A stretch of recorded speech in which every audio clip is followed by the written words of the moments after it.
뭇 백성이 우레와 번개와 나팔 소리와 산의 연기를 본지라. 그들이 볼 때에 떨며 멀리 서서 모세에게 이르되 당신이 우리에게 말씀하소서. 우리가 들으리이다. 하나님이 우리에게 말씀하시지 말게 하소서. 우리가 죽을까 하나이다. 모세가 백성에게 이르되 두려워하지 말라. 하나님이 임하시면 너희를 시험하고 너희로 경외하여 범죄하지 않게 하려 하심이니라. 백성은 멀리 서 있고 모세는 하나님이 계신 흑암으로 가까이 가니라. 여호와께서 모세에게 이르시되 너는 이스라엘 자손에게 이같이 이르라. 내가 하늘로부터 너희에게 말하는 것을 너희 스스로 보았으니 너희는 나를 비겨서 은으로나 금으로나 너희를 위하여 신상을 만들지 말고 내게 토단을 쌓고 그 위에 내 양과 소로 내 번제와 화목제를 드리라. 내가 내 이름을 기념하게 하는 모든 곳에서 내게 임하여 복을 주리라. 내가 내게 돌로 제단을 쌓거든 다듬은 돌로 쌓지 말라. 내가 정으로 그것을 쪼면 부정하게 함이니라.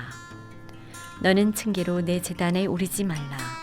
내 하체가 그 위에서 드러날까 함이니라. 가정예배를 드리는 사랑하는 성도 여러분에게 하나님의 은혜와 사랑과 평강이 함께 하시기를 기원합니다. 오늘은 출애굽기 20장 18절로 26절의 말씀을 근거로 해서 삶으로 하나님께 영광을 이라는 주제로 말씀을 드리고자 합니다. 우리 인간은 세상에서의 삶이 어떠한가에 따라 천국에서의 영생이 결정되어집니다. 마치 학생이 학교 생활의 성적표가 어떠한가에 따라 좋은 대학을 들어갈 수 있는 판단 기준이 되는 것과 같습니다. 요즘은 시대가 너무 달라져서 24시간 감시 시스템 속에 살아가고 있습니다. 하나님이 눈동자처럼 살피기도 하시지만 또 CCTV가 나를 살핍니다. 그리고 여러분들 손에 들고 있는 스마트폰이 여러분의 사생활을 다 공개하고 있습니다. 이제는 언제 어떤 일을 당할지 모르기 때문에 삶이 당당하고 투명해야 합니다. 여러분들이 인사청문회 때 보듯이 나의 삶 전체가 민낯으로 공개될 날이 누구에게나 있습니다. 그러므로 삶이 부끄럽지 않아야 합니다. 특히 우리 그리스도인들은 하나님의 심판에서 벗어날 수 없기에 삶이 하나님께 영광이 되어야 합니다. 삶이 하나님께 영광을, 이 말은 우리 예종교의 표이기도 했습니다. 저는 이제 우리 교인들이 말로만 예수님을 전할 것이 아니라 삶으로 예수님을 보여줄 때라고 생각합니다. 누구를 섬긴다는 것은 경배에서 나타납니다. 그것이 바로 산 제사요 예배입니다. 오늘 본문은 하나님께서 십계명을 주신 직후 이스라엘 백성에게 내린 명령인데 그것은 가장 기초적인 하나님께 제사 드리는 법에 대한 말씀입니다.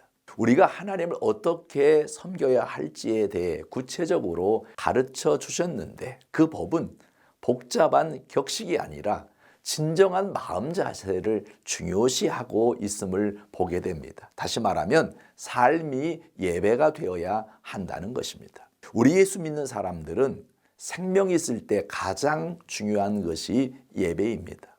죽음 앞에서 후회해도 소용없습니다. 하나님이 우리 인간을 창조하신 목적이 하나님께 영광을 돌리는 것이기에 피조물의 의무가 예배입니다. 모세가 하나님으로부터 십계명을 받기 위해 시내산으로 올라가기 직전입니다. 하나님이 시내산에 강림하셨는데 그때 우레와 번개 그리고 나팔 소리와 산의 연기 곧 빽빽한 구름이 동반되었습니다. 출애굽 당시 성막이 세워지기 전에 하나님은 빽빽한 구름 가운데서 이스라엘 백성에게 자주 나타나셨습니다. 특히 이 장면에서는 우레와 번개와 나팔 소리까지 함께 들렸으니 그 위험이 천지를 진동하게 했습니다. 그 엄청난 위험 앞에 이스라엘 백성들은 두려워서 벌벌 떨었습니다. 그래서 그들은 모세에게 말하기를 19절에 보니까 당신이 우리에게 말씀하소서 우리가 들으리이다. 하나님이 우리에게 말씀하시지 말게 하소서 우리가 죽을까 하나이다. 이렇게 모세에게 간청했을 정도입니다. 얼마나 두려웠으면 그렇게 말했겠습니까? 그 엄청난 위험으로 나타나시는 하나님 앞에 직접 서게 되면 사람으로서는 살아남지 못할 것 같았습니다. 그래서 모세에게 대신해서 하나님 앞에 나가서 말씀을 듣고 자기들에게 전달해 달라고 부탁한 것입니다. 그때 모세의 대답이 이렇습니다. 두려워하지 말라. 하나님이 임하심은 너희를 시험하고 너희로 경외하여 범죄하지 않게 하려 하심이니라. 여기서 너희를 시험하고란 말은 스스로 하나님 앞에 자신을 달아보고 자신의 죄를 깨닫게 한다는 의미입니다. 사람은 자신이 죄인이라는 사실을 깨닫게 되면 자연히 하나님 앞에 겸손해질 수밖에 없습니다. 그리고 하나님을 경외하게 됩니다. 그러므로 사람은 하나님 앞에 자신을 달아보는 습관을 늘 가져야 합니다.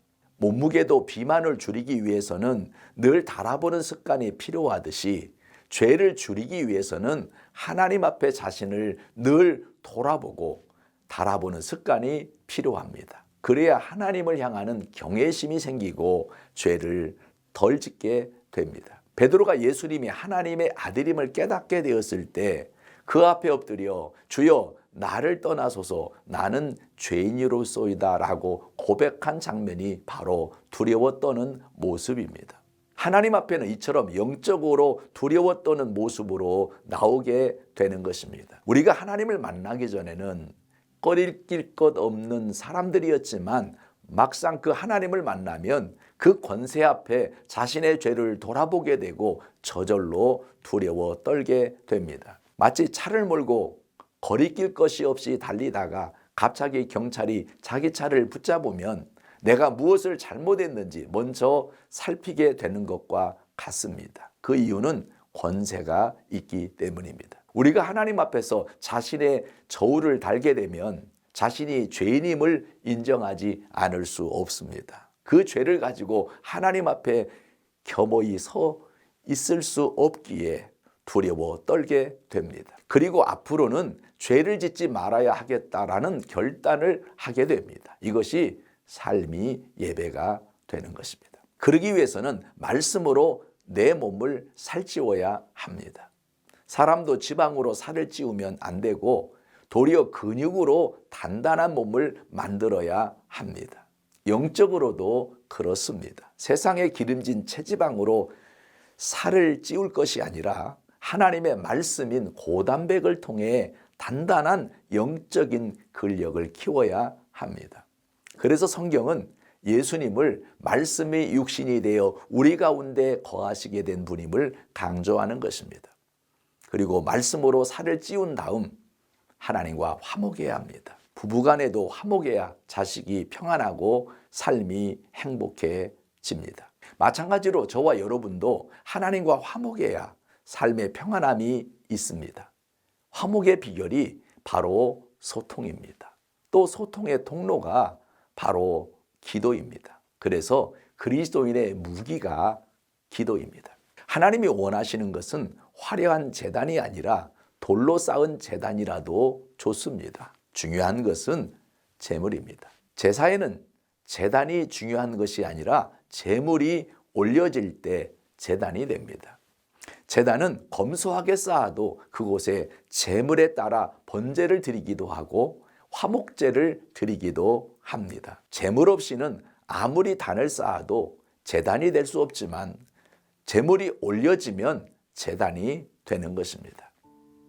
사랑하는 성도 여러분, 코로나19로 생활에 많은 제약이 있지만 그래도 하나님 앞에 드리는 예배에 성공하는 성도들이 되어서 삶으로 하나님께 영광 돌리시기를 부탁드립니다.